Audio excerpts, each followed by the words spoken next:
Hey, welcome back to the garage, everyone. Well, I'm stuck in the W210 for the duration since our 300 SD is on the rack. And right now, I'm waiting on new oil cooler lines.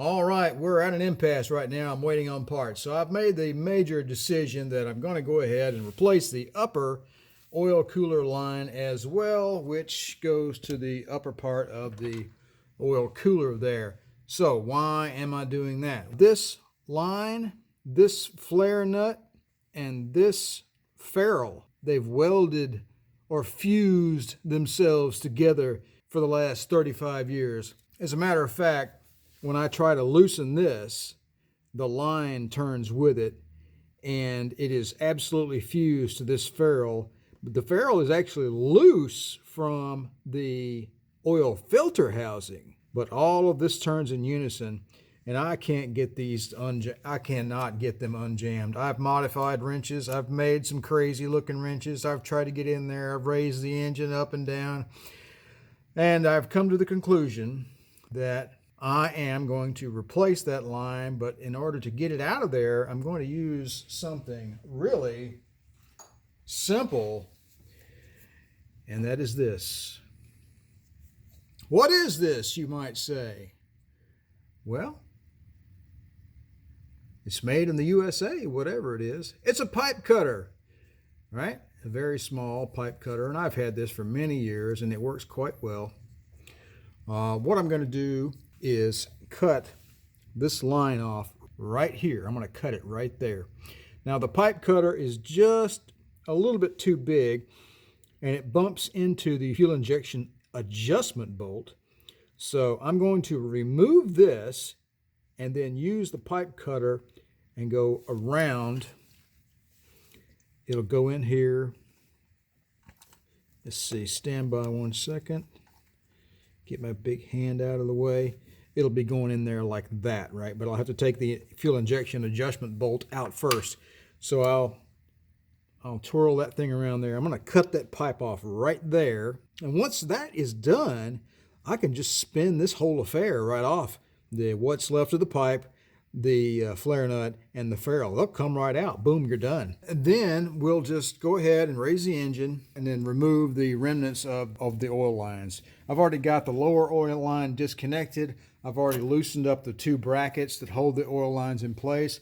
We'll disconnect this one. We'll get all those oil lines out of the car. You'll also note that I have removed a lot of the vacuum hose and everything to make room. So I took, take pictures and make notes about where everything goes so you can put it back together properly when you're done. So when I started this with the idea that, okay, well, the upper oil line is not leaking. I'm going to keep it. I'm going to keep it in place. Nah, it's not going to happen. I'm going to change it out too. I've already got it on order. All right, another thing, the engine mounts, which you can see the driver's side right down there. The engine mounts on this car, they look good. I'm not changing them. I'm leaving them alone. I know you have to raise the engine to do this job to get these lines in and out of here. Raising the engine for me here on the lift, it's not such a huge deal. If they collapse later on, I'll change them out. But for right now, I'm going to leave them alone. I'm not going to change them out. I'm not going to mess with the shocks either, the engine management or the engine vibration shocks.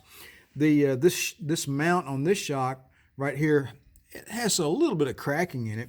And I've moved the shocks up and down, and they're pretty stiff. So I think they still have a lot of life left in them. So I'm going to leave them alone. I've got the lower oil line in the mail already, and the upper line, I'm waiting on that. So that'll be a few more days, and then we'll be able to get back on this job and get this oil cooler line and oil filter housing gasket job completed. So once I get those, obviously once I get the lines off, I can get the 5 bolts out that hold the oil filter housing, and I can get those out of there and get this guy off of the car and change the gasket because that's one of the leaks that we have. Another area that we're going to address, now I washed the engine earlier. That'll be in the video later on. The engine looks pretty clean, you might have noticed. This gasket in here is shot. It's hard as a brick. I have one of these in the house. I just haven't installed it. You'll see two different styles of gaskets for oil filler caps on a lot of these Mercedes parts websites. You'll see this one. This is the OEM style. It's actually quite wide. In other words, the distance from here to here is quite wide. You'll see some that are quite narrow. That is for the aftermarket oil filler caps that are usually plastic. Obviously, this is an OEM cap made by Mercedes in Germany, so we have to get the one that's a little bit wider. Okay, and the one I got is made by CRP.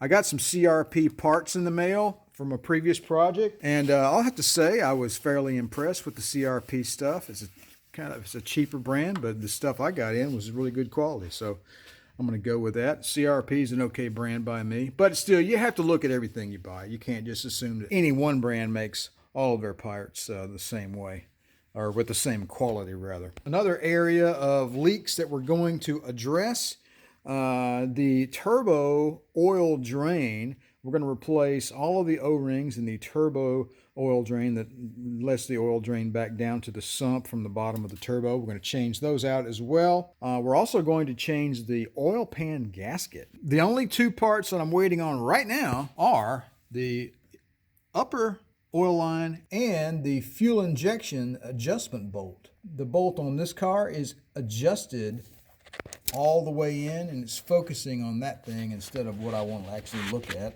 Anyway, you can see that the adjustment bolt is all the way in there. Yeah, there we go. That's much better. So yeah, it's all the way in there, and that's, sometimes I have kind of a lopey idle, so it's either that or the valve adjustment that needs to be done, which, you know, I was kind of holding off on that. After I address a lot of these oil leaks, I'll probably do the valve adjustment next after that. But for now, this is just kind of a quick update for you guys.